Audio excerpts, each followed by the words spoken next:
సమస్యలు ఎట్లా తీర్చబడతాయో కదా ఒక మాట చదువుకుందాం. కీర్తనలు 107 కీర్తన 13, 14 వచనాలు చదువుకుందాం.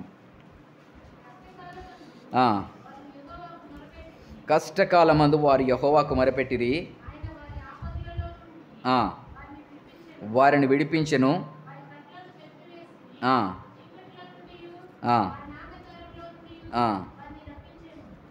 చీకట్లో నుండి మరణాంధకారంలో నుండి వారిని రప్పించెను కదా. దేవుడు అట్లా, ఎందుకంటే అంధకారంలో ఉన్నామంట మనం కదా. ఏమని చెప్తున్నాడు? He brought them out of darkness and the shadow of death.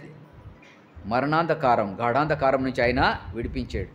చూడండి, యేసు ప్రభు మనకు వచ్చినాడు. ఎందుకనంటే ఈ కృప యేసు ప్రభు ద్వారా మంచి మంచి అలవాట్లు, చెడ్డ అలవాట్లు, భయంకరమైన రోగాలు, ప్రతి ఒక్క దాని నుంచి విడుదల పొందొచ్చు. ఎన్నెన్నో బలమైన అంటే డ్రగ్స్ అడిక్ట్ వాళ్ళు, గొప్ప గొప్ప దొంగలు, వేశ్యలు, వ్యభిచారులు, వీళ్ళందరూ కూడా సంపూర్ణమైన విడుదల పొందొచ్చు అనమాట. ఎటువంటి పరిస్థితి అయినా పర్వాలేదు, ఎటువంటి బలహీనత అయినా పర్వాలే. మా కజిన్ బ్రదర్ కూడా ఉండేవాడు. వాడు కూడా చిన్నగా ఉన్నప్పటి నుంచి పత్తాళ్ళు ఆడడము, లేని అలవాటు అని లేదు. ఇంకా జూదం ఆడడము, ఇంకా తాగడము, అన్నీ.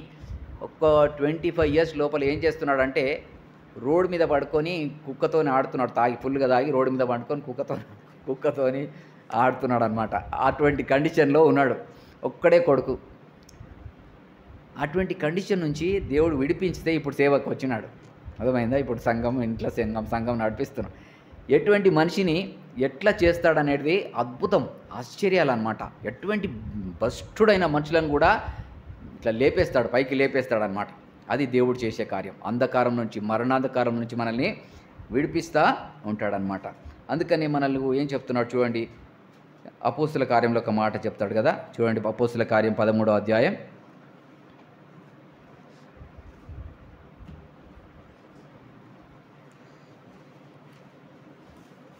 అపోస్తుల కార్యం 13వ అధ్యాయం 39వ వచనం.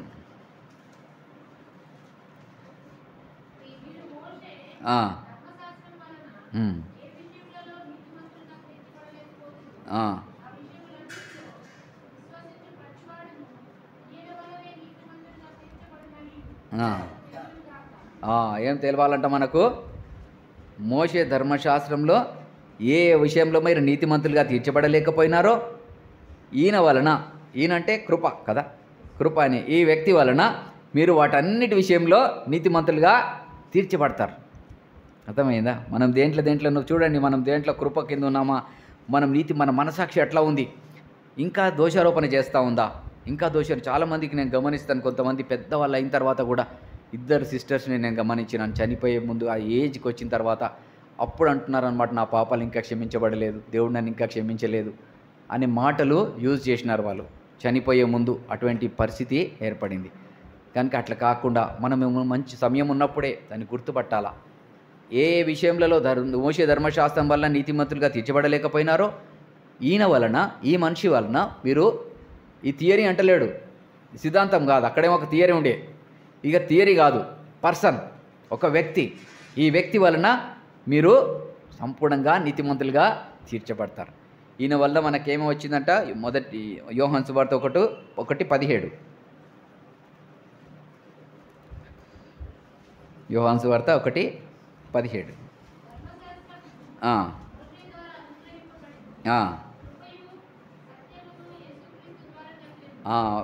మోషే అంటే సర్వెంట్ ఆఫ్ గాడ్, దేవుని దాసుడు కదా. మోషే దేవుని దాసుడు, దేవుని దాసుని ద్వారా లేక దూతల ద్వారా ఇవ్వబడింది అంటాడు కదా. మోషే ధర్మశాస్త్రం దూతల ద్వారా అనుగ్రహించబడింది. మోషే ద్వారా ధర్మశాస్త్రం వచ్చింది. ఈ కృప ఎవరి ద్వారా వచ్చింది? యేసు ప్రభు ద్వారా. యేసు ప్రభు అంటే దేవుని ద్వారా, దేవుని పర్సనల్గా ఆయన ద్వారా, ఆయనలో నుంచి బయలుదేరింది. కృప అంటే ఎవరో నుంచి రాలే, మోషే నుంచో కానీ దేవదూతల నుంచి వచ్చింది కాదు. ఇది దేవునిలో నుంచి బయలుదేరి వచ్చిన కృప. దేవునిలో నుంచి స్వతగా ఆయనే అనుకున్నాడు. ఏమనుకున్నాడంటే ఆయనే ఆయనలో తాను అనుకున్నాడంట. ఏంటంటే మన పాపం ఎన్నడూ కూడా జ్ఞాపకం చేసుకునకుండా ఏదన్నా సొల్యూషన్ చేయాలా, వీళ్ళకి ఏదన్నా పర్మనెంట్ సొల్యూషన్ చేయాలా అని దేవుడు ఆలోచన చేసినాడంట. అదనమాట ఆ కృపను నీకు నాకు అనుగ్రహించాడు. మోషే ద్వారా ధర్మశాస్త్రం వచ్చింది, యేసు ప్రభు ద్వారా కృపా సత్యంలో వచ్చినాయి కదా. అయితే ఇక్కడ ఓల్డ్ టెస్టిమెంట్కి న్యూ టెస్టిమెంట్కి తేడా చూసుకుంటే పాత నిబంధనల మెరాకిల్స్ కూడా వేరేగా ఉండేది, నూతన నిబంధనల మెరాకిల్స్ కూడా వేరేగా ఉండేది. మొట్టమొదట మెరాకిల్ ఒక అద్భుతం జరిగింది. ఇక్కడ నిర్గమకాండం 7వ అధ్యాయంలో 11వ వచనం నుంచి కూడా చదవండి. నిర్గమకాండం 7వ అధ్యాయం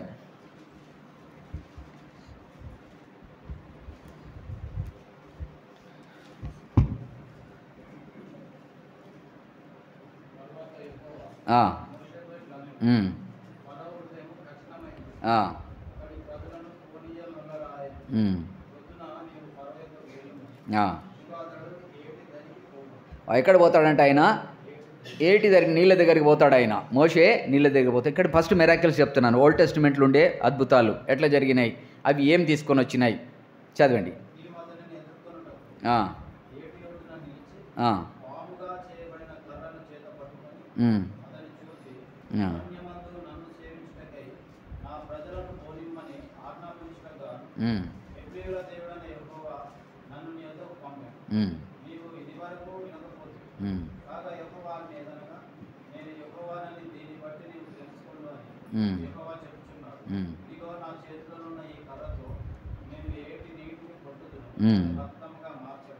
నీళ్ళు ఏమైనాయంటే అక్కడ రక్తంగా మారినాయి. మారిన తర్వాత ఏం జరిగింది? మరణం తీసుకొచ్చింది. ఈ అద్భుతం ఏం చేసిందంటే న్యూ టెస్టిమెంట్లో అద్భుతాలు వేరే, ఓల్డ్ టెస్టిమెంట్లో అద్భుతాలు వేరే. ఒక అద్భుతం జరిగిన తర్వాత ఈ అద్భుతం ఏం తీసుకొస్తుందంటే డెత్ తీసుకొని వస్తుంది, మరణము తీసుకొని వచ్చింది. చేపలు చచ్చిపోయినాయి, అనేకమైన మరణం తీసుకొని వచ్చింది. ఈ నీళ్లను యేసుప్రభు చేస్తే, యేసుప్రభు ఈ వ్యక్తి చేసినప్పుడు ఎట్లా ఉండింది చూడండి. యోహాను సువార్త 2వ అధ్యాయం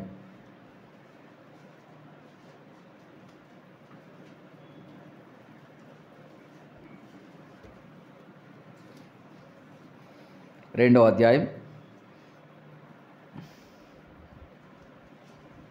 వచనం చదవండి.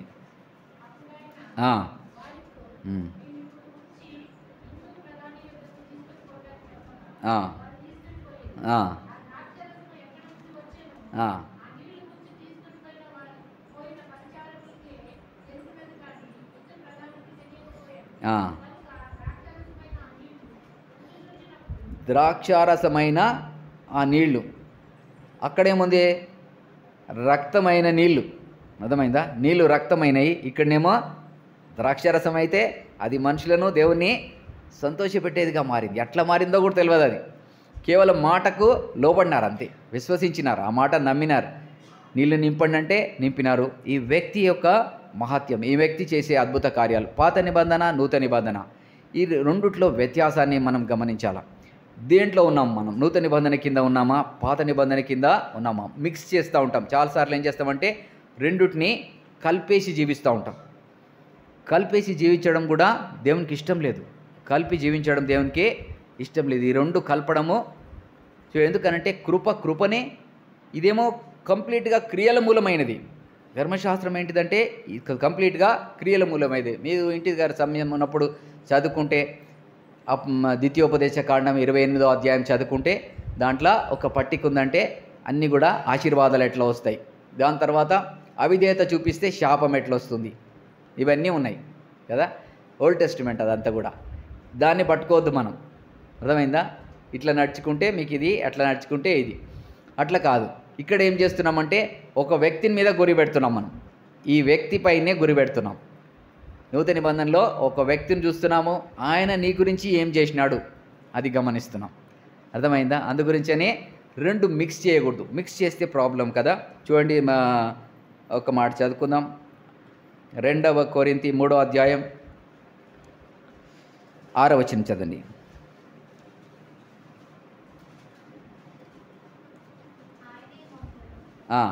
2వ కొరింథీ 3:6.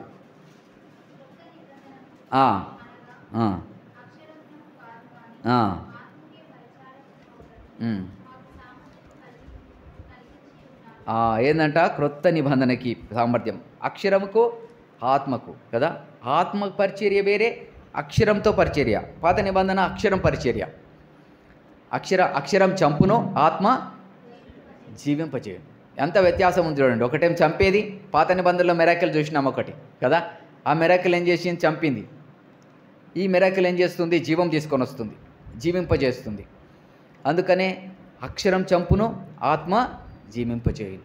ఆత్మలకు పరిచర్య. ఇప్పుడు ఇచ్చే పరిచర్య ఏంటిదంటే ఆత్మలకే పరిచర్య. ఆత్మ ద్వారా పరిచర్య. పరిశుద్ధాత్మ ద్వారా బోధించబడతాం, పరిశుద్ధాత్మ ద్వారా గ్రహించుకోగలుగుతాం. ముందు గ్రహించుకోలేదు. ముందు వాళ్ళు గ్రహించుకోలేని సంగతులను ఇక్కడ మనం గ్రహించుకుంటూ ఉంటాం.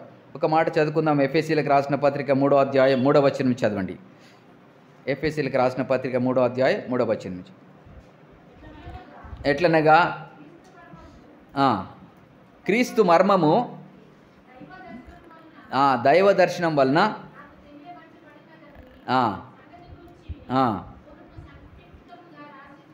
మీకు సంక్షిప్తంగా రాసి తిని మీరు దానిని చదివిన ఎడల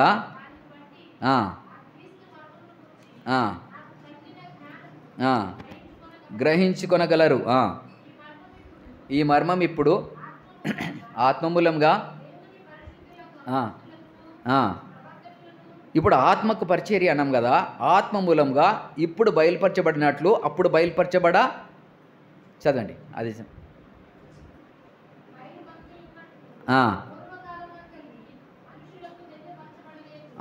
వాళ్ళకు బయలుపరచబడలేదు, మనకు బయలుపరచబడుతుంది. ఆత్మకు పరిచర్య పరిశుద్ధాత్మ ద్వారా మనకు రివీల్ చేయబడతాయి. వాళ్ళకు మరుగై ఉన్నాయి, వాళ్ళకు బయలుపరచబడలేనివి మనకు బయలుపరచబడతా ఉంటాయి. అందుకనే చాలా సంగతులు రాస్తూ ఉంటాడు కదా. చాలా సంగతులు అంటే చూడండి, సంసోన్ అంటే ఎంతమందికి ఇష్టం?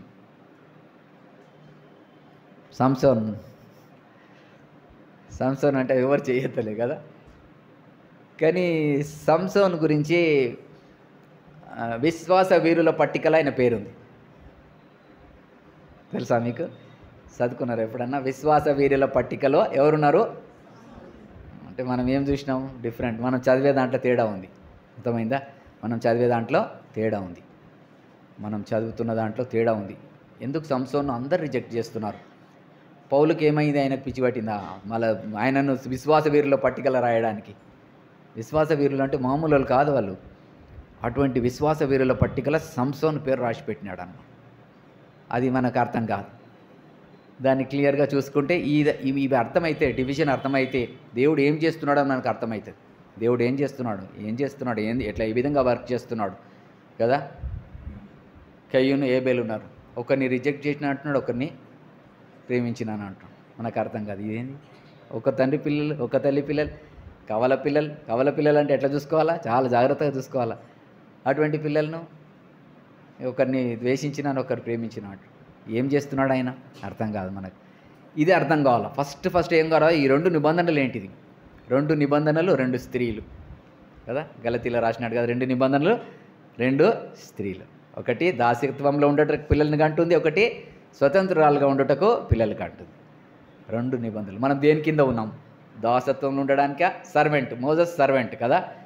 సర్వెంట్గా ఉండడానికి, దాసులుగా ఉండడానికి పిలువబడుతున్నామా, లేక స్వతంత్రురాలి పిల్లల, వాగ్దాన పుత్రులుగా పిల్లలుగా అంటున్నామా?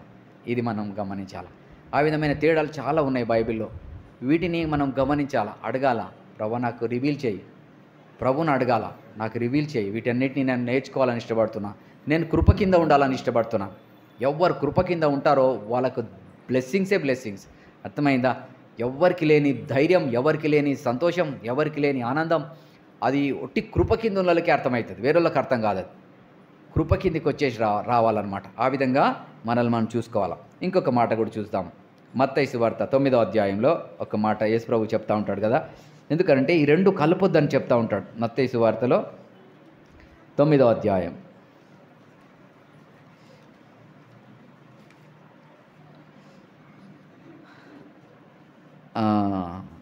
14 నుంచి చదవండి. అప్పుడు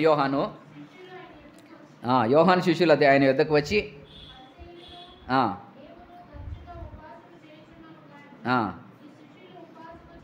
ఇది 2 రకాల గ్రూపులు ఉన్నాయి ఇక్కడ.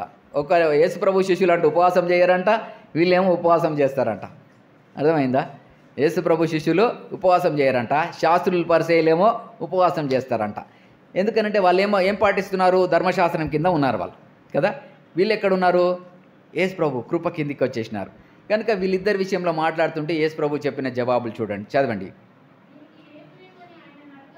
కారణం ఏమని అడుగుతున్నారు. ఉమ్.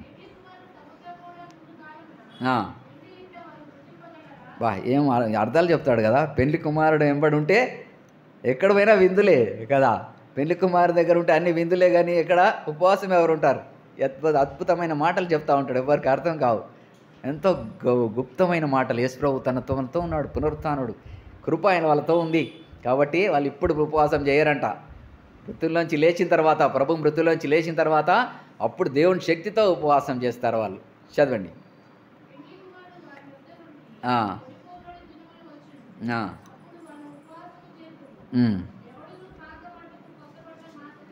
ఎవడును పాత బట్టకు కొత్త బట్ట అంటే పాత నిబంధనకు ఈ కొత్త నిబంధన అవి కలపొద్దని చెప్తున్నాడు కదా. కొంచెం పాత బట్ట ఉంది, ఈ పాత బట్ట చినిగిపోతుందని కొత్త క్లాత్ దాన్ని దొరికితే దాన్ని తీసుకెళ్ళి దీనికి అంట పెడితే ఏం చేస్తుందంట? కొత్తది పాతదని చింపేస్తుందంట కదా. చదవండి.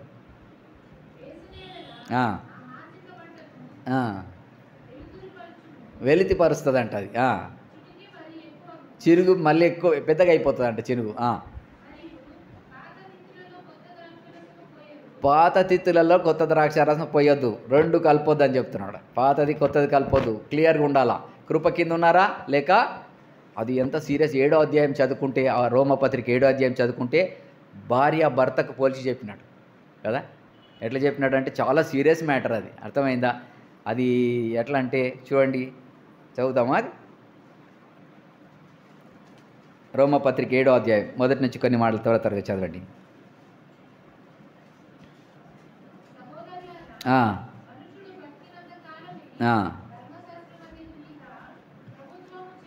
ఇక్కడ ధర్మశాస్త్రమును క్రీస్తును ఇద్దరిని చూపిస్తూ మాటలు మాట్లాడుతున్నాడు అనమాట. చదవండి. ధర్మశాస్త్రం ఎరిగిన మీతో మాట్లాడుచున్నాను. ఇద్దరు భర్తలంట. అర్థమైందా? భర్త అంటే ఎంత ఇది కదా, వాక్యంలో చాలా అద్భుతమైన మాట. భర్త భార్య, ఇది పవిత్రమైన బంధం. దీంట్లో ఎక్కడ తేడా కూడా దేవుడు ఇష్టపడ్డాడు. ఏ చిన్న తేడా కూడా ఇష్టపడ్డాడు అనమాట. భర్త గల స్త్రీ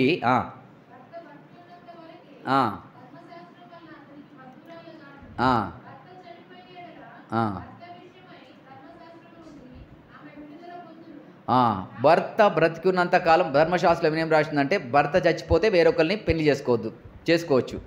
భర్త బ్రతికి ఉండగా వేరొక పురుషుని చేసుకుంటే వ్యభిచారం అది కదా. అది చెప్తా ఉంది. చదవండి. కాబట్టి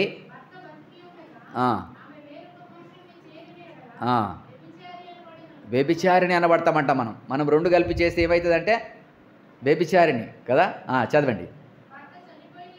భర్త చనిపోయిన ఎడల ధర్మశాస్త్రం నుంచి విడుదల పొందాలా. అర్థమైందా? ధర్మశాస్త్రం నుంచి విడుదల పొందాలా.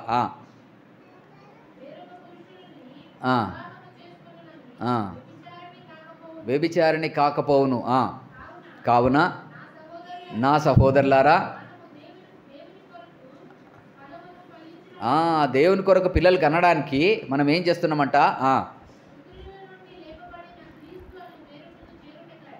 మృతులలో నుండి లేపబడిన క్రీస్తు అనే వేరొకరిని చేరటానికి ఏం చేయాలంట?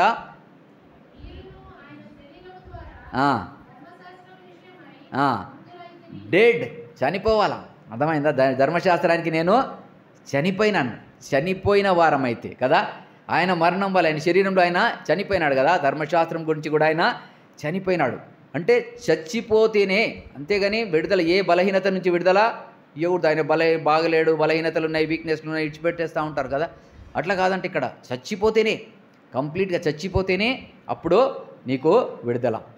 అప్పుడు ధర్మశాస్త్రానికి చచ్చిపోయి క్రీస్తు అనే వేరొక పురుషుని చేరితే వ్యభిచారిని అనబడమంట మనం. అంటే రెండు చేస్తే వ్యభిచారి. అంటే ధర్మశాస్త్రం పాటిస్తూ క్రీస్తుని వెంబడిస్తే ఏమవుతుంది? ఇప్పుడు అంత డేంజర్ కదా. మాటలు చాలా డేంజర్గా ఉన్నాయి కదా. వ్యభిచారిగా అనబడతామంట మనం. అంటే అంత డేంజర్ అనమాట. అది మనం సీరియస్ తీసుకోము. రెండుకి పాటిస్తాం, రెండు బైబిలే అనుకుంటా ఉంటాం. అట్లా కాదు, తేడా తెలుసుకొని ఉండాలా. కృప కింద ఉన్నావా, ధర్మశాస్త్రం కింద ఉన్నావా? కృప కింద ఉంటే లా కాదు, లా ధర్మశాస్త్రం యొక్క నీతి విధి అంతా కూడా ఎవరు నెరవేరుస్తారు? యేసు ప్రభు నెరవేరుస్తాడు, నీలో ఉండి నెరవేరుస్తాడు. దాన్ని కొట్టేయాలని కాదు, కొట్టేయడం కూడా అది కూడా పాతదైంది అంటాడు కదా, అది కూడా మనం చదువుదాం చిత్తమైతే. అయితే ఆ విధంగా మనము క్రీస్తుని వేరొకరిని చేరుతున్నాం, అది గమనించాలా. ఈ రెండిట్లో మనం తేడాని ఏం గమనిస్తున్నామంటే క్రీస్తునే వేరొక పురుషుని మనము చేరుతా ఉన్నాం కదా. చేరి రెండు ఒకటి కాదు. రోమపత్రిక 11వ అధ్యాయం 6వ వచనం ఒక మాట చదువుకుందాం.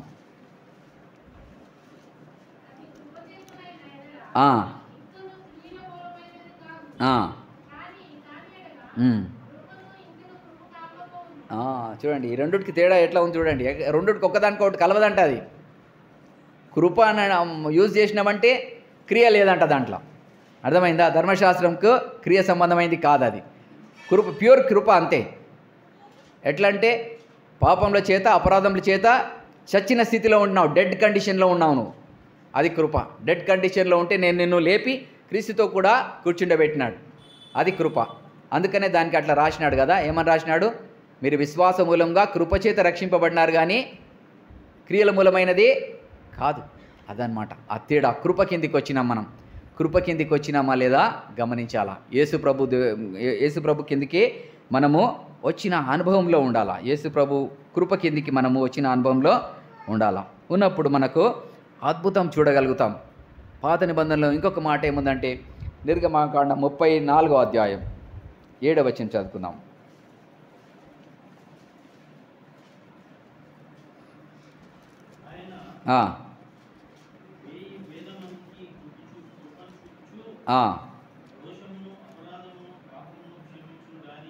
క్షమించును కానీ పాత నిబంధన యొక్క నిబంధన ఆయనను కృప క్షమిస్తాడంట, కానీ ఏమాత్రం కూడా దోషమును క్షమించక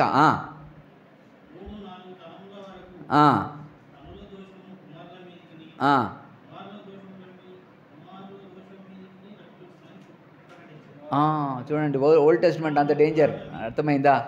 ఓల్డ్ టెస్ట్మెంట్లో ఏమి ఇవ్వబడింది? 2 తరాలు 3 తరాలు 4 తరాల వరకు పిల్లల దోషం ఒకరి తరాలు ఒక తండ్రి చేస్తే తండ్రి పిల్లలకు వస్తుందంట శాపం, అర్థమైందా? దాని నుంచి విడుదల కావాలన్నా వద్దా? మనకి కావాలి కదా. ఎందుకంటే కొందరు హైందవ కుటుంబం నుంచి వస్తూ ఉంటారు. హైందవుల నుంచి వచ్చిన తర్వాత వాళ్ళకు శాపము, వాళ్ళ మీద రకరకాలే ఉంటాయి అన్నమాట. వాళ్ళ దేవతలు అవన్నీ ఉంటాయి. అదంతా కూడా విడుదల వస్తుందా లేదా? ఇవన్నీ కావాలన్నా లేదా? ఇక్కడనేమో ఓల్డ్ టెస్టిమెంట్లో 2, 3, 4 తరాల వరకు అది ఒక పిల్లల దోషం పిల్లలకు వస్తుందని చెప్తున్నాడు. అయితే అది చాలా డేంజర్ కదా. దేవుడు ఇప్పుడు ఏం చేసినాడు? కొత్తగా చేస్తా అంటున్నాడు కదా. 8వ అధ్యాయం హెబ్రీలకు రాసిన పత్రిక 8వ అధ్యాయం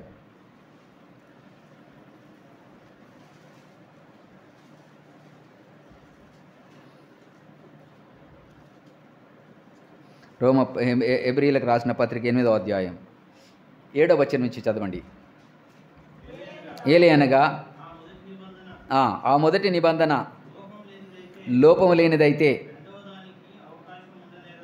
రెండవ దానికి అవకాశము ఉండనేరదు. అయితే ఆక్షేపించి వారితో ఇలాగ చెప్పుచున్నాడు, ప్రభు ఇట్లా నేను ఇదిగో ఒక కాలం వచ్చిచున్నది,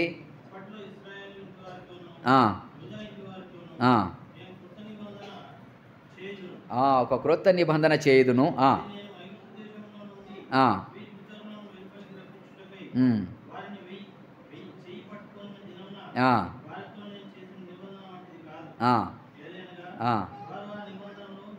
నిలువలేదంట. అర్థమైందా? ఆ నిబంధన మీరు ఇట్లా చేస్తే ఇట్లా ఉంటాను, అర్థమైందా? మీరు ఇట్లా నడుచుకుంటే ఇట్లా దీవిస్తాను, ఇట్లా ఆశీర్వదిస్తానని చెప్పినాను. అయితే వాళ్ళ దాంట్లో నిలవలేదు కనుక దేవుడు ఏం చేసినాడంటే అది ఫాల్ట్ ఉందంట కదా. ఎందుకంటే మనిషి చేయలేకపోతున్నాడు, మనిషితో కావడం లేదు. కాబట్టి దేవుడు తనంతట తానే ఆయన హృదయంలో ఆలోచన చేసుకొని నేనే ఏమైనా చేసేస్తాను, వీళ్ళకి పర్మనెంట్ సొల్యూషన్ చేస్తాను. పర్మనెంట్ సొల్యూషన్ కిందికి రావాలి మనం, పర్మనెంట్గా మనం సంతోషించాలి. ఎస్, నేను దేవుని దగ్గర పోతాను, దేవునితో ఉంటాను, ప్రభు నాకు కృప ఇచ్చినాడు, నా పాపాలు క్షమించబడినాయి సంపూర్ణంగా, టోటల్గా పేమెంట్ అయిపోయింది నాకు. ఈ సత్యం మనకు తెలవాలా. చదవండి. అప్పుడు ఏం చేసినాడంట దేవుడు? వారిని అలక్ష్యం చేసి తిని ఆ దినములైన తర్వాత ఆ, వారి మనసులు లాస్ట్ టైం చదువుకున్నాం కదా, మనసులో వారి మైండ్లో పెడతా అంటున్నాడు. ఎందుకనంట జ్ఞాపకం చేయడానికి, పరిశుద్ధాత్మ దేవుడు మనకు జ్ఞాపకం చేయడానికి. ఇంకొకటి వాళ్ళ హృదయాల మీద ఎట్లా రాస్తాడు ఆయన? హృదయాల్లో ఎన్లైటన్ చేస్తాడు, హృదయంలో ప్రత్యక్షత అనుగ్రహిస్తాడు. వర్డ్ గురించి, క్రీస్తుని గురించి, ఆయన కృప గురించి ప్రత్యక్షత అనుగ్రహిస్తూ ఉంటాడనమాట, రెవల్యూషన్ ఇస్తాడనమాట హృదయంలో. వారికి నేను దేవుడనే ఇందును, వారు నాకు ప్రజలే. దానికి అర్థం కూడా చూసినాం కదా, వారు దేవుడనే ఉంటారు, వారికి నాకు ప్రజలే ఉంటారంటే కుమారులు కుమార్తెలే ఉంటారని అర్థం కదా. దాని ఆ మాటకి న్యూ టెస్టిమెంట్లో మీనింగ్ ఏం చూసుకున్నాం? కుమారులు కుమార్తెలే ఉంటారు. ఇంకా నెక్స్ట్ నిబంధనలో ఎంత అద్భుతం కదా. దేవుని నేను బిడ్డను, అంత సంతోషం. బిడ్డ ఏడుస్తే ఎట్లా ఉంటుంది? బయట నుంచి చాలామంది అడుగుతూ ఉంటారు కదా, అమ్మ కొంచెం అన్నమే పొద్దున అడుగుతూ ఉంటారు. అడుగుతుంటే మనం ఏమంటాం? రాత్రిది ఏమైనా ఉంటే చూస్తాం కదా, రాత్రిది ఏమైనా ఉంటే చూస్తాం, చూసి ఉందా లేదా, పోయిరా పోయిరా పోయిరా అంటాం. అట్లా అవుతుంది మనకు. చాలాసార్లు ప్రార్థనకు వచ్చిపోతాం, ప్రార్థన చేస్తూ ఉంటాం కదా, దేవుడు పోయిరా పోయిరా అంటుంటాడు. ఎందుకంటే మన పరిస్థితి అట్లానే ఉంటుంది. బిడ్డలాక రాం, కుమారులాక రాం, కుమార్తెలాక రాం, ధైర్యంగా రావాలా. నేను కుమార్తెని, నేను కుమారుడని నన్ను అంగీకరించినాడు, ప్రభు చేసినాడు, సిలువలో నా గురించి సంపూర్ణం చేసినాడు, ఆయన దిగొచ్చినాడు, ఆయన నా మరణమును తీసివేసినాడు, నా నిమిత్తం ధర్మశాస్త్రం అంతా నేను నెరవేర్చలేకపోయింది అంతా కూడా ఆయన నెరవేర్చేసినాడు కదా. దాన్ని బట్టి పొద్దున్న లేచి దేవుణ్ణి స్తుతిస్తే ఎంత సంతోషం ఉంటుంది అంటే అంత సంతోషం ఉంటుంది. నేను రక్షింపబడిన తర్వాత దాంట్లో ప్రతిభ అపార్ట్మెంట్లో ఒక రూమ్లో ఉండేవాళ్ళం మేము, యవనస్తులంతా కలిసి. అక్కడ కిటికీలు ఉండేవి కావు, ఫ్యాన్ ఉండేది కాదు, గోడలు ఇది ప్లాస్టింగ్ కాలేదు, ఒట్టి ఇటుకలు ఉండేటివి, కింద ప్లాస్టింగ్ లేదు, కింద ఇది లేదు, అన్ని గచ్చిలు ఉండేది. దాంట్లో మీదనే పండుకునే వాళ్ళం, దాంట్లోనే అక్కడనే ఉండేవాళ్ళం. ఎండాకాలం ఫ్యాన్ వాడేవాళ్ళం కాదు, ఎవరైనా ఫ్యాన్ ఇస్తా అంటే వద్దు అనేవాళ్ళం. ఎందుకంటే వద్దు, మళ్ళీ సుఖం అలవాటు అయితే కష్టం అవుతుంది మాకు మళ్ళీ అని చెప్పేసి ఆ విధంగా వర్షిప్ చేస్తూ ఉండేవాళ్ళం. కానీ దాంట్లో దేవుణ్ణిలో ఆనందించడము ఎంత అద్భుతంగా ఉండేదంటే అంత అద్భుతంగా ఉండేది. అక్కడ నుంచి దేవుడు గొప్ప సేవకులను చేసినాడు, గొప్ప సేవకులను చేసినాడు. అవన్నీ ఇంపార్టెంట్ కాదు మనకి. ప్రభువులు ఆనందించడం మొదలు పెడితే అద్భుతంగా దేవుడు ఆశ్చర్యకారాలు, దాంట్లో ఆనందించడం ఏమున్నా లేకపోయినా చదువుతూ ఉంటాం కదా, శాలలో పశువులు లేకపోయినాను కదా, ఏమేమో చదువుతూ ఉంటాం. కానీ రియాలిటీకి వచ్చేసరికి మనం గునుక్కుంటా ఉంటాం. అట్లా కాదు, దేవుని కుమారులాగా కుమార్తెలాగా రావాలా, అటువంటి అనుభవంలోనికి రావాలన్నమాట. చదవండి.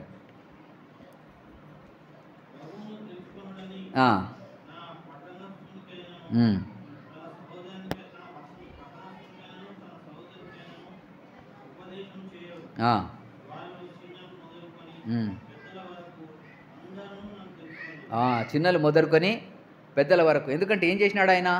దాసుల మీద, దాసురాళ్ళ మీద, యవనస్తుల మీద ఆయన ఆత్మను కుమరించినాడు కదా. న్యూ టెస్టిమెంట్లో ఏం చేసినాడు? పరిశుద్ధాత్మను దాసుల మీద, దాసురాళ్ళ మీద, యవనస్తుల మీద, పిల్లల మీద ఏం చేసినాడు? పరిశుద్ధాత్మను కుమరించినాడు. ఆయన లోపల హృదయంల మీద రాస్తే ఏమైతుంది? తెలుసుకునేది చెప్పేది కాదు, ఇది ప్రత్యక్షత వచ్చేస్తూ ఉంటుంది వాళ్ళకి. వాళ్ళ హృదయ వైఖరిని బట్టి ప్రత్యక్షత, క్రీస్తుని గురించిన ప్రత్యక్షత వచ్చేస్తూ ఉంటుంది. క్రీస్తు బయలుపడినాడు, క్రీస్తు నాకు దొరికిపోయినాడని సంతోషం, పట్టలేనంత సంతోషం కదా. ఆ సంతోషం ఎక్కడ చూస్తాం మనం? 4వ అధ్యాయంలో కదా, యోహాను సువార్త 4వ అధ్యాయం.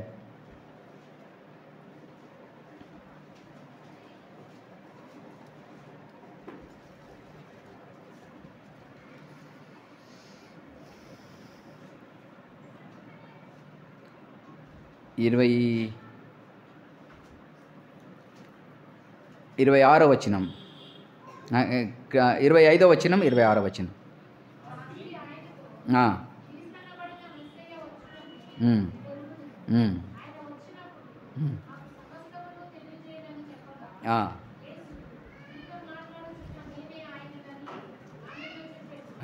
క్రీస్తుని మెస్సయ్య వస్తాడు, ఎదురు చూస్తూ ఉంది కదా. ఎవరు ఎదురు చూసే వాళ్ళు సిగ్గుపరచబడరు, అర్థమైందా? దేవుని గురించి ఎదురు చూసే వాళ్ళు ఎవ్వరు కూడా సిగ్గుపరచబడరు. ఈ నిరీక్షణ మిమ్మల్ని సిగ్గుపరచదని చెప్తాడు కదా. అయితే ఆమె ఎదురు చూస్తూ ఉంటే ప్రభు వచ్చినాడు, ఆమె దగ్గరకు వచ్చి దర్శిస్తున్నాడు. నీతో మాట్లాడుతున్నా నేనే ఆయనని చెప్పేసినాడు కదా. ఎంత అద్భుతం కదా, ఆమెకి ఎంత సంతోషమైందో. అందరేమో ఆమె ఆయనను నువ్వు ఏదైనా అద్భుతం చూపెట్టు, సూచక్రియలు చూపెట్టు, ఏదైనా చూపెట్టు అని అడుగుతూ వచ్చినారు. ఈమె లోపల ఏమైపోయిందంటే తెలుసుకున్నారని చెప్తున్నాడు కదా. ఎందుకని అంటున్నాడంటే లోపల, హృదయం లోపల రాస్తానంటున్నాడు. హృదయంలో ప్రత్యక్షత వచ్చేసింది, ఆమెకి రెవల్యూషన్ వచ్చేసింది. ఏం చేయలేదు ఆయన. చదవండి ఇంకా. ఆ, ఉమ్, ఆ,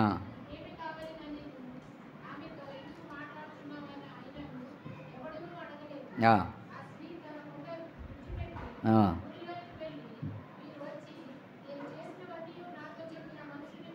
ఆ. ఆ, ఏం చేస్తుంది ఆమె కదా, కుండ ఇడిచిపెట్టేస్తుంది. ఇంకా కుండ ఇడిచిపెట్టేసి ఒకటి మంచి సాంగ్ ఉంటుండే, ఒకటి గజల్ గజల్ రాసినాడు. ఎంత అద్భుతంగా ఉండేదంటే అది దొరుకుతలేదు, మళ్ళీ యూట్యూబ్లో నేను వెతుకుతా ఉన్నా కూడా దొరుకుతలేదు. ఆ కుండ ఇడిచిపెట్టేసి ఇంకా మసి దొరికిపోయినాడు, నాకు ప్రభు దొరికిపోయినాడు అని చెప్పేసి పరిగెత్తుకొని, ఆ సంతోషం పట్టలేక ఆమె చెప్తా ఉంటే, ఆ సంతోషము ఆమెలో ఉండే అది ఆ యొక్క జీవం అది చూస్తున్నారు మనుషులు. చూసి ఏం చేసినారంట, అసలు యాక్చువల్గా ఒక పాపాత్మురాలు కదా, ఒక వ్యభిచారం జీవితం జీవిస్తాం. అటువంటి ఆమెను చూసి ఏమంటారు, అది చెప్పే మాటలు ఎవడు వినాలా అంటారు కదా. అట్లా కాదు, ఆమె చెప్పిన మాటలు విని ఊరంతా పరిగెత్తుకొని వచ్చేసి ఇప్పుడు నువ్వు చెప్పిన మాటలు బట్టి కాక మా అంతలో మాకు ఇంటరాక్షన్ అయిపోయింది, ఎన్కౌంటర్ అయినాం ప్రభుతోని అని, నిజంగా లోకానికి రావాల్సిన లోకరక్షకుడు అని విశ్వసిస్తున్నామని రిసీవ్ చేసుకున్నారు. అట్లా అనమాట. ఆ విధంగా ఆయనతో ఇంటరాక్ట్ అయితే అందుకని ఏమంటున్నాడు, తన పొరుగువానితో చెప్పేది కాదంట ఇది, అది లోపల రివీల్ చేయబడుతుంది, హృదయంలో రివీల్ చేయబడుతుంది. ప్రభు నాకు దర్శించినాడు, ప్రభు నాకు ప్రత్యక్షపరచబడినాడు. అది కావాలా, మన యథార్థమైన హృదయంను బట్టి వస్తుంది. అది దేవుణ్ణి నమ్మడానికి, దేవుని వాక్యాన్ని నమ్మడంలో వస్తుంది అది. అందుకనే మనం మొట్టమొదటి చదువుకున్న వాక్యంలో ఏమంటే, ట్రస్ట్ ఇన్ ద లార్డ్, దేవుని నమ్మండి, విశ్వాసం ఉంచండి అని చెప్తున్నాడు. ఇది విశ్వాస సంబంధమైంది, ఇది క్రియల సంబంధమైంది. క్రియల సంబంధమైన దాంట్లో ఉన్నామా, విశ్వాస సంబంధమైన దాంట్లో ఉన్నామా? విశ్వాస సంబంధమైన దాంట్లో కూడా క్రియలు ఉంటాయి, అర్థమైందా? అది తర్వాత కదా క్రియలు. విశ్వాసం క్రియ లేకపోతే మృతమవుతుంది అని చెప్తున్నాడు కదా. కానీ క్రియ లేకుండా రక్షింపబడినాము. ఆ క్రియ చేసేది కూడా ఎవరంటే దేవుడే. ఇకను జీవించేవాడను నేను కాను, క్రీస్తే నాయందు జీవిస్తున్నాడు. ఎవరు చేస్తారు? ఇంకా ఆయనే చేస్తాడు. ఆయన లేచిండు. ఎందుకు లేచినాడంటే నీలో నాలో జీవించడానికి, మన మీద భారం పెట్టడానికి కాదు, మనకు రాదని అర్థమైపోయింది. అందుకనే పౌలు చెప్తున్నాడు, నా యందు అనగా నా శరీరమందు మేలైనది మంచిది ఏది కూడా లేదు. మనమే ఉంది అనుకుంటా ఉంటాం, మనం ఇంకా కొంచెం ఉంది అనుకుంటా ఉంటాం. అదే మోసం. దేవుడు ఏమంటున్నాడంటే లేనే లేదు, నీ దగ్గర రానే రాదు. It's only fit for crucifixion. దానికి ఏది పనికి రాదు, ఒట్టి క్రూసిఫై చేయడానికే పనికి వస్తుంది అది. దాంట్లో ఏది రిపేర్ చేసుకొని యోగా చేసి అది చేసి మలుచుకొని దాంట్లో మంచి మంచి గుణగణాలు తీసుకొచ్చేది ఏది కూడా లేదు. ఓన్లీ ఫిట్ ఫర్ క్రూసిఫికేషన్, సిలువ వేయడానికి తప్ప దేనికి పనికిరాదు అది. అంతే, దానికి జడ్జిమెంట్ అయిపోయింది. అట్లా అన్నమాట. ఆ విధంగా మనకు రిపేర్ చేసుకునేది కాదు, ఇది మోడిఫై చేసుకునేది కాదు, విశ్వసించేది. ప్రభా నువ్వు నాలోనికి రా, నాకు చేతనైతే లేదు, నువ్వు జీవించు, నా జీవితం నువ్వు జీవించు, నువ్వు తలంచు, నువ్వు మాట్లాడు. అద్భుతాలు జరుగుతాయి తెలుసా. ఒక దగ్గర మా వదినే కూతురు ఉంది, వాళ్ళ భర్త లేడు, పాప ఒక్కతే ఉంటుంది. ఆ పాపను స్కూల్కి పంపిస్తూ ఉండేవాడిని నేను. ఆ 10th క్లాస్కి పాప కొంచెం డుమ్మాలు కొట్టేది. అయితే క్లెవరే పిల్ల, అయితే డుమ్మాలు కొడతా ఉండేది. అయితే 10th ఫెయిల్ అయితే వాళ్ళకి స్కూల్కి చెడ్డ పేరు వస్తుందని వాళ్ళు ఏం చేస్తున్నారంటే ఆ పాపను ప్రైవేట్ క్యాండిడేట్గా పంపిస్తున్నారు. ఇంకా నేను పోయి మాట్లాడడానికి వెళ్ళిన. ప్రైవేట్ క్యాండిడేట్లో పంపిస్తారు, ఎల్కేజీ నుంచి ఇక్కడనే చదివింది, 10th క్లాస్లో ప్రైవేట్ సర్టిఫికేట్ వస్తే ఎట్లా, ఏం వాల్యూ ఉంటుందని చెప్పేసి నేను ఇంకొక బ్రదర్ వెళ్ళి మాట్లాడడానికి వెళ్ళినా మా ప్రిన్సిపల్తో. మాట్లాడడానికి వెళ్తే వాళ్ళంతా కొట్టేసి అసలు యాక్చువల్ 9th ఫెయిల్ అయిందని అని రాసేస్తున్నారు. ఆల్రెడీ ప్రోగ్రెస్ కార్డు ఇచ్చినారు పాస్ అయినట్టు. అక్కడనేమో 9th కొట్టేస్తూ ఉన్నారు, దాని రిపోర్ట్లు కొట్టేసి ఆమె ఏదేదో చేయనికి పోతూ ఉన్నారు. బాగా కోపం వస్తుంది నాకు. కానీ ఏం చేయాలా, అక్కడ ప్రతిభ అపార్ట్మెంట్లో ప్రేయర్ చేసేవాళ్ళం, మేము వర్షిప్ చేసేవాళ్ళం. అయితే బీపీ వస్తుంది, నాకు ఇంకా బీపీ రేజ్ అవుతుంది. ప్రభా ఏం చేయాలా, పేపర్ వాళ్ళకి చెప్దామా, వాళ్ళకి చెప్దామా, ఇలా నేనో మైండ్లో ఒక్కొక్కరికి ఐడియా ఇస్తారు కదా, ఇవన్నీ వస్తూ ఉన్నాయి. వస్తుంటే నేను నన్ను మోకరించి ప్రార్థన చేసిన. మధ్యాహ్నం మళ్ళీ ఆ రోజు ఒకరోజు ఫ్రైడే రోజు మాట్లాడినాం. సాటర్డే ఆఫ్టర్నూన్ మళ్ళీ పోయి మాట్లాడడానికి అపాయింట్మెంట్ ఉంది, సాటర్డే ఆఫ్టర్నూన్ పోయి మాట్లాడాలి. అయితే కూర్చొని ప్రార్థన చేస్తున్నాం. ప్రభా నువ్వు మాట్లాడు ప్రభా, నాకు వస్తలేదు ప్రభా, నన్ను మాట్లాడితే కోపం వస్తుంది ప్రభా, నువ్వే మాట్లాడు, నేనేం మాట్లాడాను అని చెప్పేసి ఇట్లా చెప్తున్నాను. అర్థమైందా? అట్లా చెప్పుకుంటూ ప్రార్థన చేస్తున్నాను. చేసిన తర్వాత ఇంకా నేను దిగి వస్తుంటే మా పాప అక్కడ నుంచి వెళ్ళి స్కూల్ నుంచి వస్తుంటే ఎక్కడికి వెళ్తున్నా అంటే సార్ని కలవడానికి వెళ్తున్నా. ఇవాళ రమ్మన్నాడు కదా మధ్యాహ్నం అంటే, ఇంకెక్కడ సార్ ఇప్పుడే చచ్చిపోయినట్టు అనమాట. ఆయన ఎట్లా ఉన్నాడు, మంచి స్ట్రాంగ్ ఉన్నాడు, పెద్ద ఆర్గన్ ఉందన్నమాట రూమ్లో, ఇంత పెద్ద ఆర్గన్ ఉంది, ఆ ఆర్గన్ ప్లే చేస్తున్నాడు. ఆయన మంచిగా చాలా మంచి పర్సనాలిటీ అంతా ఉన్నాడు. ఇప్పుడే చచ్చిపోయింది అని చెప్తుందన్నమాట. అయ్యో ఎట్లా చచ్చిపోయిందంటే, చనిపోయింది మధ్యాహ్నం అందరు చూడడానికి వెళ్తున్నారు. చూడండి, అట్లా మనకు దేవుడు అట్లా కాపాడినాడు కూడా. ఎందుకంటే నువ్వు మాట్లాడంటే దేవుడు జడ్జిమెంట్ వేరేగా ఉంటాయి అసలుకి. అర్థమైందా? దేవుడు నువ్వు మాట్లాడమన్నావు అనుకో, మనమే మాట్లాడి నోరంతా పాడు చేసుకుంటూ ఉంటాం. ఎప్పుడు మనం మాట్లాడొద్దు, దేవునికి అప్పచెప్పాలా. ప్రభా నువ్వు చూసుకో ప్రభా, వాళ్ళని క్షమించు. తర్వాత ఆ పాపను తీసుకొని పోతే ప్రిన్సిపల్ గడగడ వణికింది, వాళ్ళ అక్క కూర్చుంది అక్కడ. అమ్మో వీడు వచ్చిండు మళ్ళా. అర్థమైందా? ఇంకా వెంటనే పాపను మళ్ళా రెగ్యులర్ పంపించేసినారు. చూడండి, అయితే అట్లా చాలాసార్లు మనలో ప్రభు మన జీవితాన్ని జీవించడానికి వచ్చినాడు. మన కోపం వస్తుందని తెలుసు, బలహీనంగా ఉంటామని తెలుసు, రకరకాల అన్నీ తెలుసు. ఏది మనం జడ్జిమెంట్లో ఏది కూడా మనం చెప్పుకోవడానికి ఉండదు. ఎందుకంటే అన్నిటికీ కావాల్సినది అంతా ప్రొవైడ్ చేసినాడు ఆయన. అన్నీ ప్రొవైడ్ చేసి పెట్టినాడు. పెట్టిన తర్వాత అది పక్కకు పెట్టేసి ప్రభా ఇట్లా అన్నారు అట్లా అన్నారు ఇట్లా చేసినా అంటే ఏది నడవదు మనకి. అట్లా అనమాట. ఆ విధంగా దేవుడు నడిపిస్తూ వస్తున్నాడు అనమాట. చూడండి, యెషయా గ్రంథం ఒక మాట చదువుదాం. యెషయా గ్రంథం 54వ అధ్యాయం. ఈ కృప మామూలు కృప కాదు. 9-10 వచనాలు. 9-10 వచనాలు. నోవహు కాలమున జలప్రలయంలో గురించి, జలప్రలయం ఏం చేసినాడంట? నోవహు కాలంలో ఒక నిబంధన చేసినాడు కదా. ఏమని చేసినాడు? ఒక రెయిన్బో పెట్టేసి, ఇంకా నేను ఇప్పుడు కూడా నీళ్ళతో నాశనం చేయనని చెప్పినాడు కదా. నీళ్ళతో ఈ భూమిని నాశనం చేయనని నిబంధన చేసినాడు. చదవండి.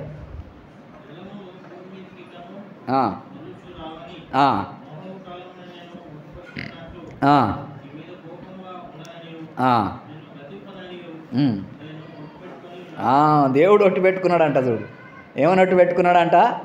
ఇంకా నేను గద్దించను, అయిపోయింది, గద్దించి చాలా అయిపోయింది, ఇంకా నీతో నేను ఏగలేను, నేనే ఏమన్నా చేస్తాను నీకు, నా అంతటా నేనే ఏదన్నా ఒకటి నీకు చేస్తాను అనుకొని ఏం చేసినాడంట?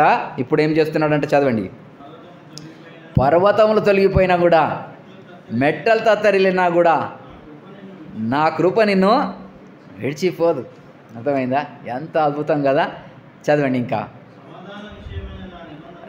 సమాధాన విషయమైన నా నిబంధన తొలగిపోదు నీ దగ్గర నుంచి. ఇంకా అటువంటి నిబంధన. ఈ వాక్యంకి అర్థం అదే అనమాట. ఈ వాక్యంకి అర్థం చాలాసార్లు ఉంటుంది, చదువుతాం కదా. పర్వతం తొలగిపోయిన, మెట్టలు తత్తరిల్లి నా కృప నిన్ను విడిచిపోదంటే దేవుడు దాన్ని ఎంత ఖచ్చితంగా చెప్తున్నాడు. నోవహు దినంలో ఎట్లా చెప్పినానో అటువంటి నిబంధన మీతో చేస్తున్నాను. కొత్త నిబంధన. ఈ నిబంధన అంతా కూడా సమాధానార్థమైన నిబంధన. యేసు ప్రభు ద్వారా దేవుడు చేసిన నిబంధన. ఈ నిబంధన కింద మనం ఉండడం చాలా అద్భుతం.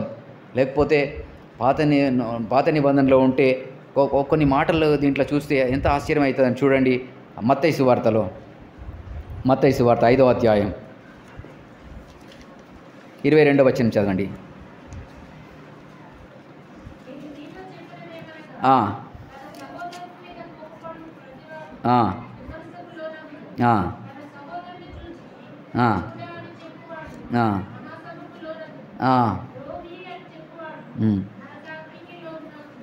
ఈ ధర్మశాస్త్రం అంతా, ఈ ధర్మశాస్త్రం చెప్తున్నాడు అనమాట. ఇంకా ఏమని చెప్తున్నాడు? నీ చెయ్యి అభ్యంతరంగా ఉంటే తీసి 29-30 చదవండి.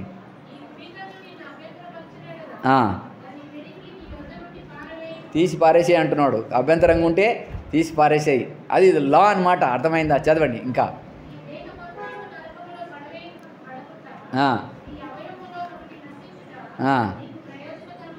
ఇక చేతులు కాళ్ళు ఇట్లా పీకేసుకుంటా ఉంటే మన చర్చిలో ఎవరు ఉంటారు? అందరు గుంటోళ్ళు గుడ్డలే ఉంటారు కదా. ఇంకెవరు మంచోళ్ళు ఎవరు ఉండరు. ఆల్మోస్ట్ అందరు పేషెంట్లే ఉంటారు, చేతులు కాళ్ళు లేని వాళ్ళే ఉంటారు.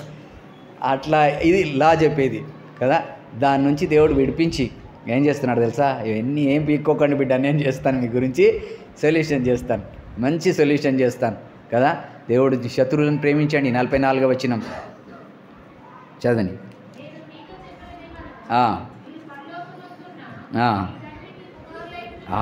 మీ పరలోకమందున్న మీ తండ్రికి మీరు కుమారులై ఉండునట్లు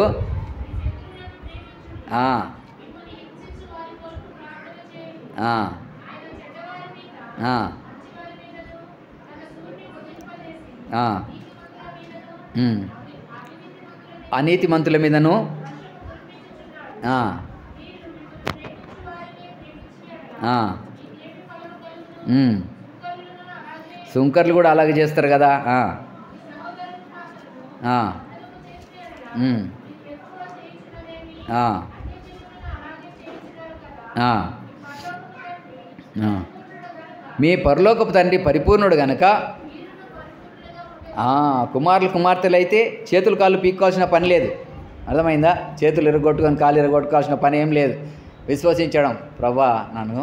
అందుకనే అది మొదటి యోహానులో 1వ అధ్యాయంలో 9వ వచనం రాసింది, ఆయన వెలుగులో ఉన్న ప్రకారం మీరును వెలుగులో నడిచిన ఎడల అన్యోన్య సహవాసం గలవారమైందుము అప్పుడు ఆయన కుమారుడైన యేసు రక్తము. మనం సగమే రాస్తాం కదా, సగమే రాస్తాం. యేసు రక్తం ప్రతి పాపం నుంచి పవిత్రులుగా చేయను. హిందూస్ చూసి ఆశ్చర్యపోతారు, అరే మీకు మంచిగా లైసెన్స్ ఉంది కదరా, మీరు ఏం చేసినా కూడా యేసు ప్రభు అడిగేస్తాడు. ఇట్లా లైసెన్స్ కాదు అది. యాక్చువల్గా లైసెన్స్ ఉందనుకుంటారు అనమాట. అది చూసి లైసెన్స్ కాదు. ఆయన వెలుగులో ఉన్న ప్రకారం, ఇది దానికి అర్థం. వెలుగులో ఉన్న ప్రకారం మనం కూడా వెలుగులో నడిచిన ఎడల అన్యోన్య సహవాసం గలవని, దేవునితో సహవాసం అన్యోన్య సహవాసం కలిగి ఉంటాం. అప్పుడు మనకు చీకటి అంటే ఏదైనా ద్వేషం సంబంధమైన అక్కడ మనకు కనబడితే ప్రభా నన్ను క్షమించమని అడిగితే క్షమించేస్తాడు, కడుగుతాడనమాట. అది అప్పుడు యేసు రక్తం ప్రతి పాపం నుంచి మనల్ని కడుగుతుందని అర్థం అనమాట. అట్లా కాకుండా మనం కొంచెమే రాసేస్తాం. చిన్న రాసే లోపల కన్ఫ్యూజన్ అయిపోతూ ఉంటుంది. అట్లా కాదు, మనం ఈ విధంగా మనల్ని మనం చూసుకోవాలా. అయితే చూడండి, యేసు ప్రభు ఒక మాట చదువుకొని మనం ముగించుకుందాం, మన టైం కూడా అయిపోతుంది. 8వ అధ్యాయంలో ఒక మాట చదువుకుందాం. ఈయన కొండ మీద ప్రసంగం కదా, ఇదంతా కొండ మీద ప్రసంగం. కొండ మీద ప్రసంగం అంటే దేవుడు పరలోకం నుంచి ఈ ధర్మశాస్త్రం ఇచ్చి ఆ విధంగా మాట్లాడితే మనుషుల గతి ఏమవుతుంది కదా. అక్కడ నుంచి ఏం చేసినాడంటే అదంతా 7వ అధ్యాయం వరకు ముగించిన తర్వాత 8వ అధ్యాయంలో కొండ మీద నుంచి ఆయన దిగుతున్నాడు. కొండ మీద నుంచి దిగినాడు అర్థం ఏంటిదంటే పరలోకం నుంచి ఆయన దిగి భూమి మీదకి వచ్చేస్తున్నాడు. భూమి మీదకి వచ్చేసి భూమి మీద పరిస్థితి, భూమి మీద ఎట్లుంది, అందరు ఎట్లున్నారంట భూమి మీద, చదవండి.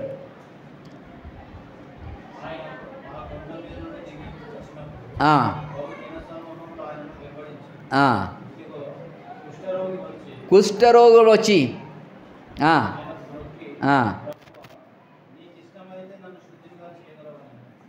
కుష్ఠరోగి వచ్చినాడు. కుష్ఠరోగి జనసమూహాలకు వస్తారా కదా. లేవియాకాండం 13వ అధ్యాయం 45వ వచనం ఒక మాట చదువుకొని, లేవియాకాండం 13:45.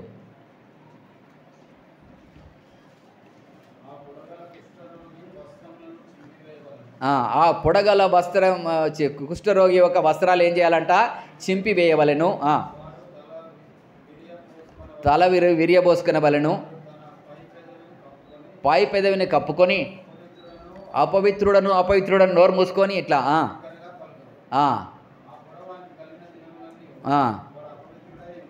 వాడు అపవిత్రుడై ఉంటాడు, ఊరి వెలుపల ఉండాల. అది ధర్మశాస్త్రం చేసే పని అనమాట. ధర్మశాస్త్రం చేసే పని. కృప వచ్చిన తర్వాత ఈ కృప కింద మనిషి ఏమవుతున్నాడంటే జనసమూహంలో వచ్చేసి ఆయన దగ్గర వచ్చేస్తున్నాడు. వచ్చి ఏం చేస్తున్నాడు, చదవండి.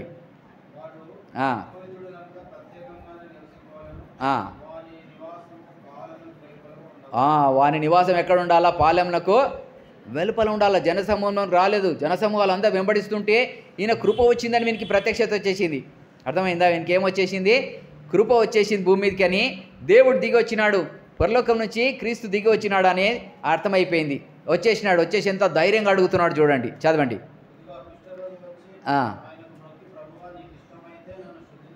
అబ్బా చూడండి ఎటువంటి ప్రశ్న ఎవరు చేయలే. ఓల్డ్ టెస్టిమెంట్ అంతా కూడా ఎక్కడ చేయలే. ఈయన వచ్చేసి అడుగుతున్నాడు, ప్రభా నీకు ఇష్టమైతే నన్ను శుద్ధునిగా చేసేసే, క్లీన్ చేసేసే నన్ను అని చెప్పేసి అడుగుతా ఉన్నాడు. చదవండి. అందుకు ఆయన చేయి చాపి, వాని ముట్టరు అసలు. యాక్చువల్గా ఎవరు కూడా ముట్టరు. అయితే ఆయన ఏం చేస్తున్నాడు, మనల్ని ముట్టి నాకు ఇష్టమే బిడ్డ, నువ్వు శుద్ధునవు గమ్మని చెప్పేస్తా ఉన్నాడు. చూడండి, అదే అనమాట కృప అంటే. ఎట్లా వచ్చేసిందంటే భూమి మీదకి దిగి వచ్చింది. యేసు ప్రభు సిలువలో నీ పాపముల గురించి నా పాపముల గురించి చేసిన దాన్ని ప్రతిరోజు వీలైతే మార్నింగ్ లేచినప్పుడు ఇది ఒక్కటి ఆయననే చూడండి. అర్థమైందా? మనల్ని మనం చూసుకోవద్దు. మనల్ని మనం చూసుకుంటే దేవుని దగ్గర ధైర్యం సరిపోదు మనకి. దేవుని దగ్గర నా ప్రార్థన అంగీకరించినాడు అనే ధైర్యం రానే రాదు మనకి, ఎప్పటికీ కూడా రాదు. నువ్వు ఎంత దినమంతా బైబిల్ చదివినా కూడా రాదు. డే మొత్తం బైబిల్ చదివి రాత్రి ప్రార్థన చేసుకుందామంటే కూడా నీకు ఆ ధైర్యం రాదు. కానీ విశ్వసిస్తే వస్తుంది. ప్రభువా నువ్వు పాపంలో అన్నిటికీ ప్రాయశ్చిత్తం చేసినావు కదా. దేవుడు చెప్పినాడు, ఏమన్నాడు, నీ పాపంలో ఎన్నడు కూడా జ్ఞాపకం చేసుకుని అన్నాడు. సముద్ర అగాధంలో పడవేసినానని చెప్తున్నాడు. ప్రభా నీకు వందనాలు, యేసు ప్రభు చేసిన కార్యాన్ని బట్టి వందనాలు అని దేవుని స్తుతించి నీ విన్నపాలు తెలియజేసుకో.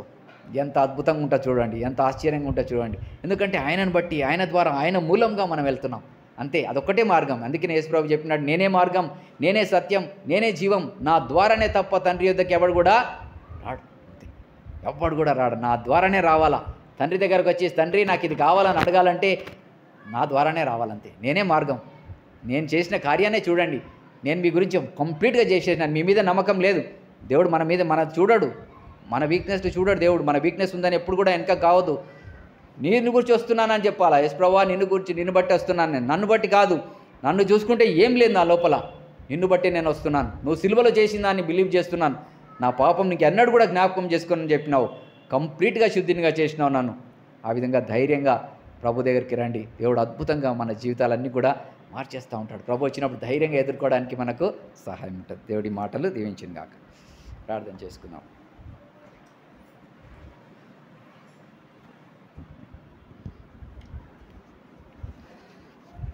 ప్రియమైన తండ్రి, ప్రేమగలన దేవా, మరి ఒకసారి కృపా సింహాసనకు వస్తున్నాం.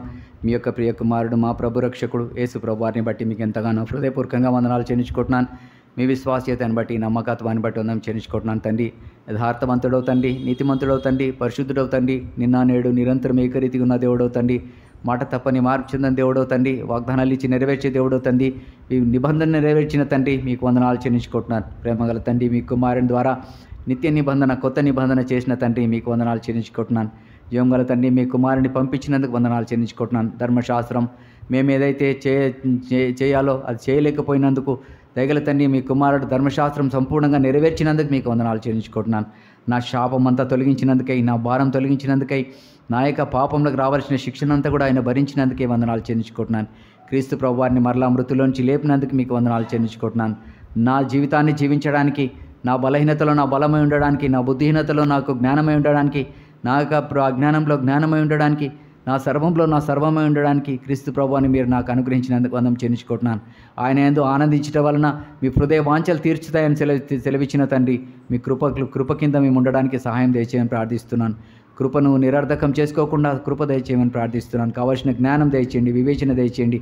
మా హృదయాల్లో తండ్రి మీ యొక్క ధర్మశాస్త్రం రాయబడినట్లుగా తండ్రి, మరి ఆ విధంగా మీ ప్రేమ మా హృదయంలో కుమరించబడినట్లుగా కృప దయచేయమని ప్రార్థిస్తూ, కృపగల హస్తాలకు అప్పచెప్పుకుంటూ విత్తబడిన వాక్యం మా హృదయంలో కార్యసాధకం చేస్తూ అనేకులకు వ్యాపించినట్లుగా, అనేకులు ఆశీర్వదించబడినట్లుగా, దీవించబడినట్లుగా చేయమని యేసు ప్రభువారికి అతి శ్రేష్టమైన నామంలో స్తుతించి ప్రార్థించుకుంటున్నాం తండ్రి.